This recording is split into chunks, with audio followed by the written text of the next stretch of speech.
Hello, friends. Welcome back. This is your report for the new moon in Aries, which is coming in on April 17th, 2026. I am super happy to have you here. And if you enjoy these reports, if they benefit you, feel free to go ahead and subscribe, share this video with someone who you think might benefit from it. I also share written descriptions of the new and full moons on my blog, so you can go over and check that out. I have a free community called Coven where we gather on every full moon and I read these reports live. And I also, after the recording, I pull up everyone's charts and I give you a detailed understanding of how the full moon is impacting you specifically. So if you're interested in that, it's free to join that community and I would love to have you there. Okay, let's dive into the chart for this new moon.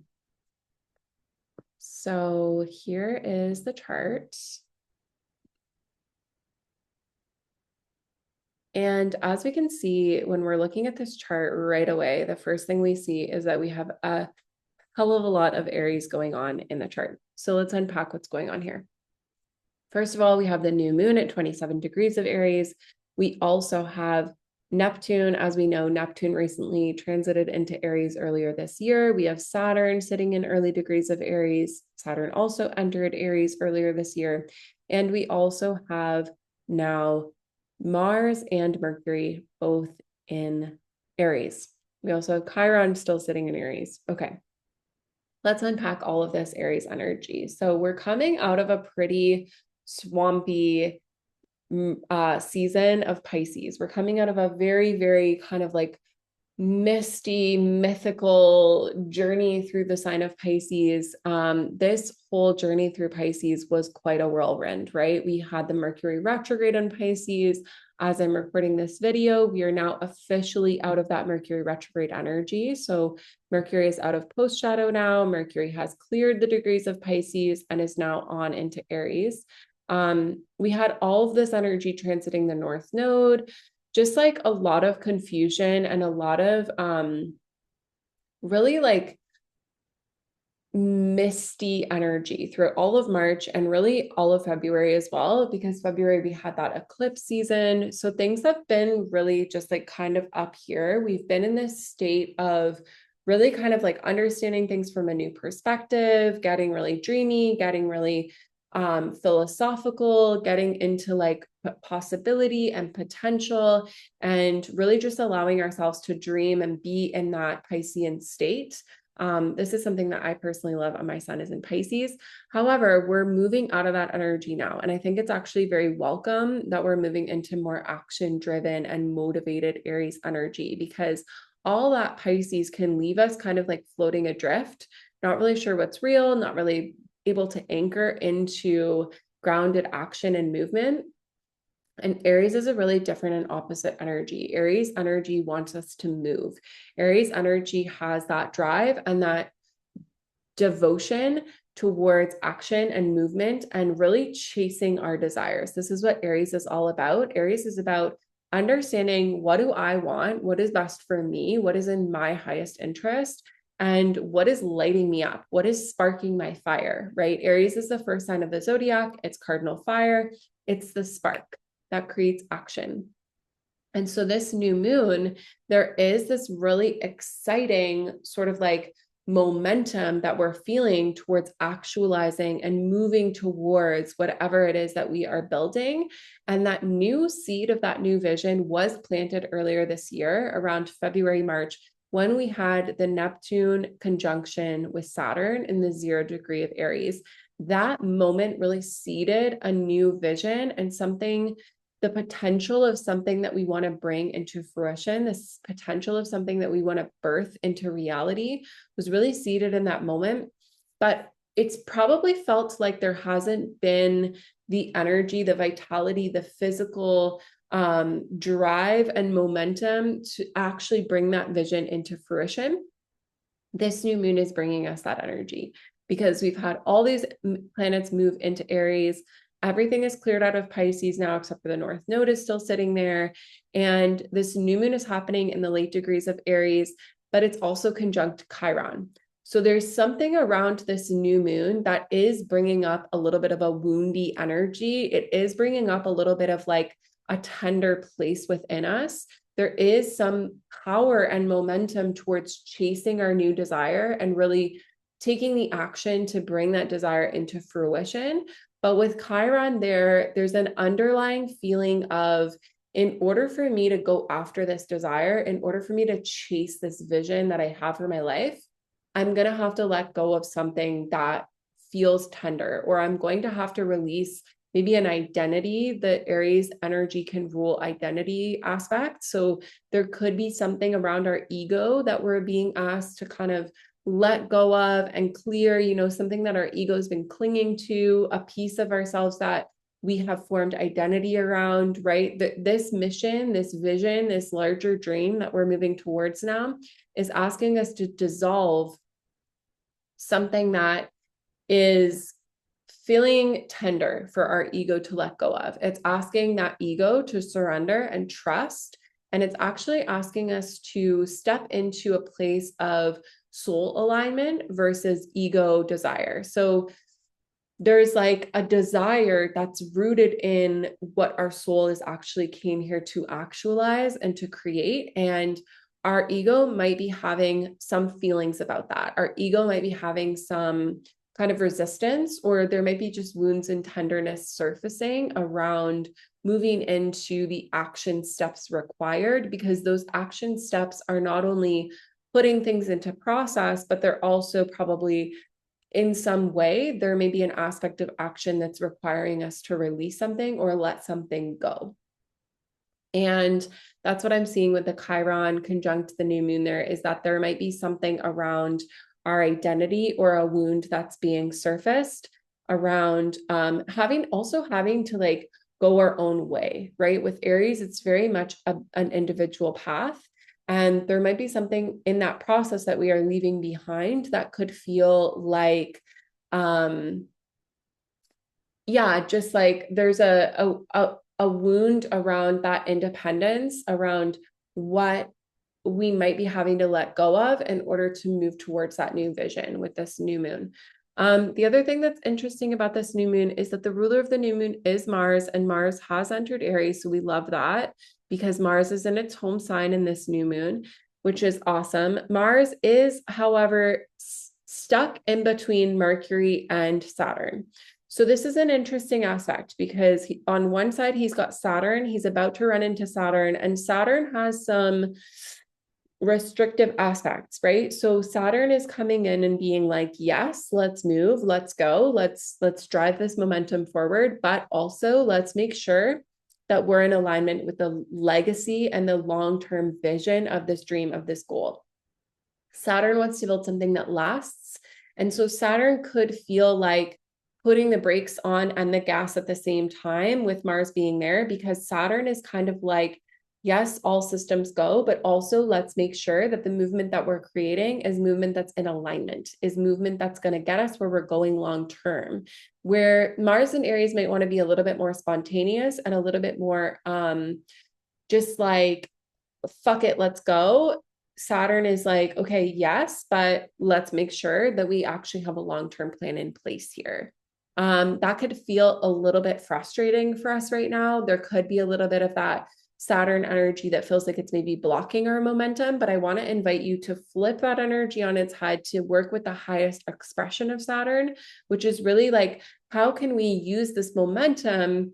And yes, all systems go, and yes, let's go for it. Let's drive forward, but also let's make sure that the action that we're taking is aligned with our long-term goal and vision. The action that we're taking is not just like impulsive and kind of scattered to the wind, like, oh, I'm just gonna like throw some fire over there and throw some fire over there, right? We want to actually be building a fire that's going to last, that's going to heat our homes, that's going to be sustainable. So I want to work here with Saturn in its highest octave and work with that energy of Saturn that is inviting us to be structured and have the long-term plan in mind as we're taking that inspired action, right? Which Mars and Aries is very much inviting us to take that inspired action here. The other thing is that Mars is in between Mercury. So there's something that, we want to be using our voice around. There's something that we want to be saying. There's something that we want to be bringing into into expression, communicating. However, we also want to notice that Mercury is sitting with Neptune here. So there could be some veil, that some fog of illusion, deception, things might not be totally clear on the mental side. And earlier this week, we had Mars pass by Neptune, we had Mercury pass by Neptune. That energy brings a lot of fog and murkiness and confusion. It can be very inspirational. It can be very motivational in the sense that, like, wow, anything's possible. We're dreaming. We're outside of the box, right? We're like connecting to this infinite potential of Neptune, which is beautiful. But we want to be mindful with Neptune that we're not getting confused and that we're not saying things that we don't mean or that we're going to have to backtrack on later. And especially with all this energy being in Aries, that impulsiveness of Aries, that like wanting to just go for it and do it. We want to just like be a little bit mindful there, because with that Neptunian influence, things are not always as they seem, right? So we want to, yes, use our voice powerfully. And with Mercury and Aries, we have the capacity to use our voice very powerfully. And we have the ability to use that voice to move something forward because Mars is there. We just want to be a little bit cautious and careful that what we're speaking into existence is in alignment with that higher octave of Neptune, which is our highest potential dreams and vision, and not in alignment with that shadow of Neptune, which is more like deception, illusion, things not being what they seem, things being kind of murky and confusing. There also is the potential here for words and communication to be sharp and to be aggressive, because again, we have Mars conjunct Mercury there. They're both in Aries. There is this fire, right? There is this like wanting to say it, wanting to just spit it out. And I want to advise, again, bringing in that higher octave of Saturn here and just being a little bit tempered with our expression. It's not to say that we don't say it. It's not to say that we're muffling our voice or letting Saturn become restrictive here. We just want to use that higher octave of Saturn to be discerning, to be really clear in our long-term intention, right? How are our words coming across to others? And with all of this Aries energy in the chart, I also want to invite us to bring in just a little bit of that balancing energy and that harmonizing energy of Libra.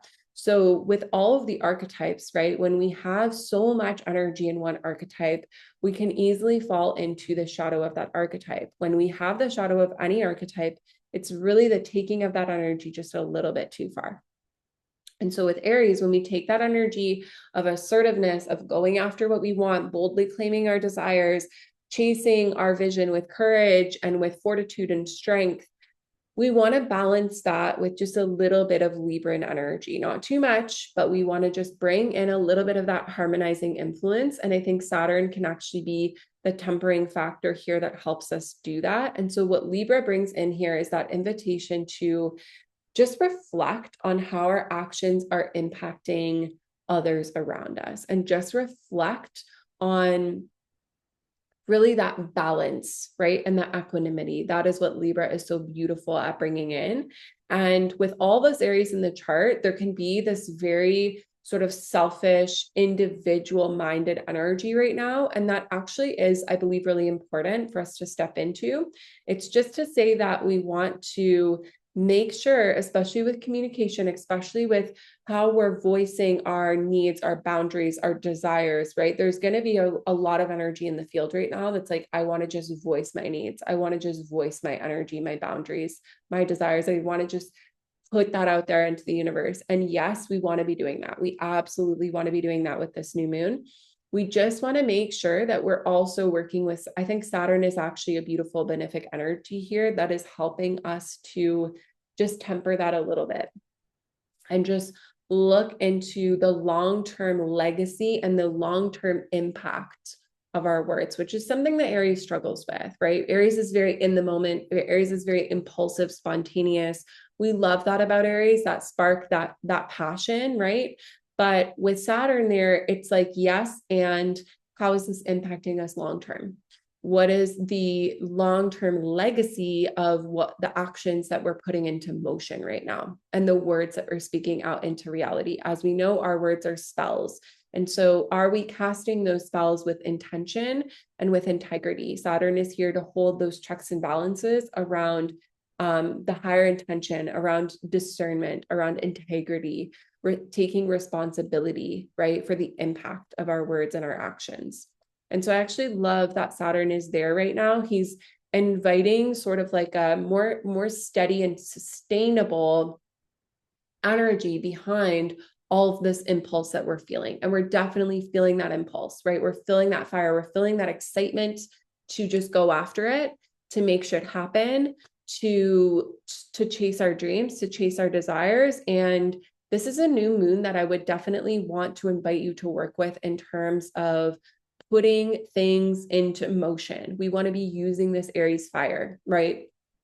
It's not here forever. This is a seasonal energy and we have it right now. It's also in that sign where, like I mentioned, we had that Neptune-Saturn conjunction at the 0-degree point. That point was the birthing of a new vision and a new dream. And so now we have all this fuel.